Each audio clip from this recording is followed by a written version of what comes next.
વાત કરીએ ગુજરાતના મુખ્યમંત્રી ભૂપેન્દ્ર પટેલનો માનવતાવાદી અભિગમ. જામનગરના એક પરિવારની વિનંતીને માન આપીને પોતાના પૂર્વ નિર્ધારિત કાર્યક્રમનું સ્થળ બદલી નાખ્યું, જેથી દીકરીના લગ્નનો પ્રસંગ શાંતિથી સંપન્ન થઈ શકે. જામનગરના પરમાર પરિવારની દીકરીના લગ્ન શહેરના ટાઉન હોલ ખાતે હતા. એક દિવસ પછી મુખ્યમંત્રીનો જાહેર કાર્યક્રમ પણ તે જ ટાઉન હોલ ખાતે નિર્ધારિત હતો. મુખ્યમંત્રીની સુરક્ષા વ્યવસ્થાના કારણે લગ્નમાં અવરોધ ઊભા થવાની શક્યતા હતી.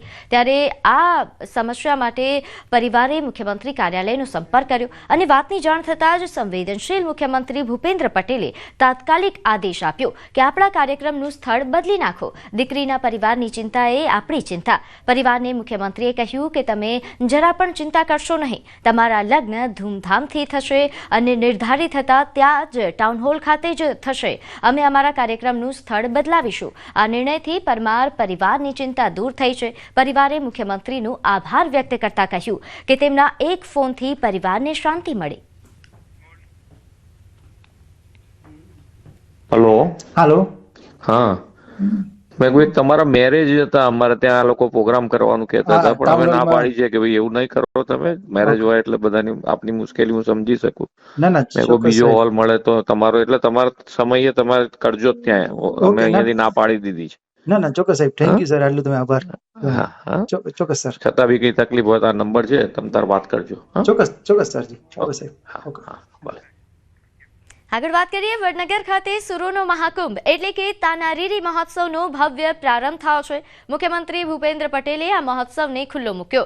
ગુજરાત રાજ્ય સંગીત નાટક અકાદમી અને મહેસાણા જિલ્લા વહીવટી તંત્ર દ્વારા આયોજિત આ મહોત્સવમાં સંગીત જગતની પ્રતિભાઓનું સન્માન કરવામાં આવ્યું. મુખ્યમંત્રીના હસ્તે સુપ્રસિદ્ધ શાસ્ત્રીય ગાયિકા કલાપિની કોમલીને પ્રતિષ્ઠિત તાનારીરી સંગીત સન્માન એવોર્ડ એનાયત કરવામાં આવ્યો.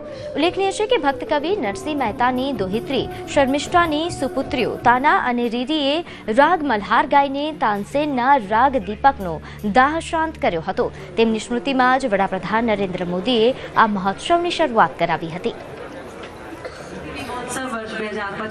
પોતાની સંગીત સાધનાથી મલ્હાર રાગ ગાઈને મેઘ વરસાવીને તાનસેનના દાહને સાતા આપનારી બે દીકરીઓ તાનારીરી અણમોલ સંગીત કલા વારસાનું ઉત્તમ ઉદાહરણ છે.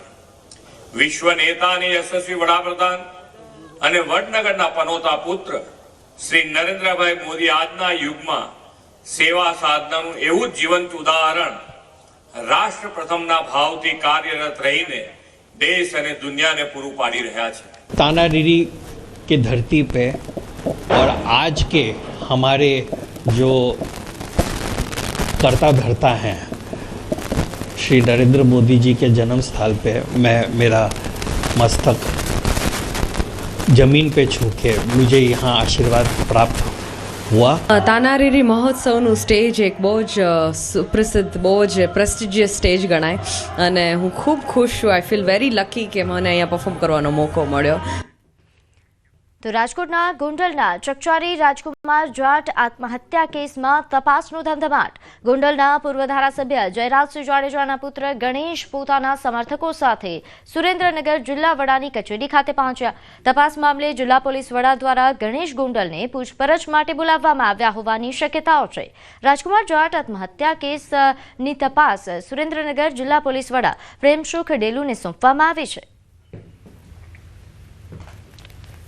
આ ગુનાના તપાસ કામ તમામ જે લોકો છે અને અત્યારે બોલાવેલા છે અને આ જે કેસ છે, આ કેસથી સંબંધિત જે તમામ વસ્તુ છે એ ડીવાયએસપી સાથે બેસીને અને આના તમામ જે અલગ અલગ જે પાસા છે આ પાસાના ચેક કરવામાં આવ્યા છે અને આ સંબંધિત ચર્ચા કરવામાં આવી છે અને આ તપાસ અત્યારે આગળ ચાલુ છે.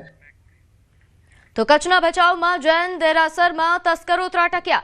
છાડવાડા નજીક નમસ્કાર જૈન દેરાસરમાં ચોરી થઈ. મુખ્ય દેરાસરના ભૂગર્ભમાં આવેલા મંદિરમાં ચોરીની ઘટના બની. 5 મૂર્તિઓના 2 કિલોગ્રામ ચાંદીના 5 મુગટ અને 6 કર્ણકુંડળ તેમજ 4 હારની ચોરી થઈ. દાનપેટીનું તાળું પણ તોડીને 10,000ની રોકડ સહિતની લાખોની મત્તાની ચોરી કરવામાં આવી. 2 અજાણ્યા શખ્સો જૈન દેરાસરમાં ચોરી કરતા સીસીટીવી કેમેરામાં કેદ થયા છે.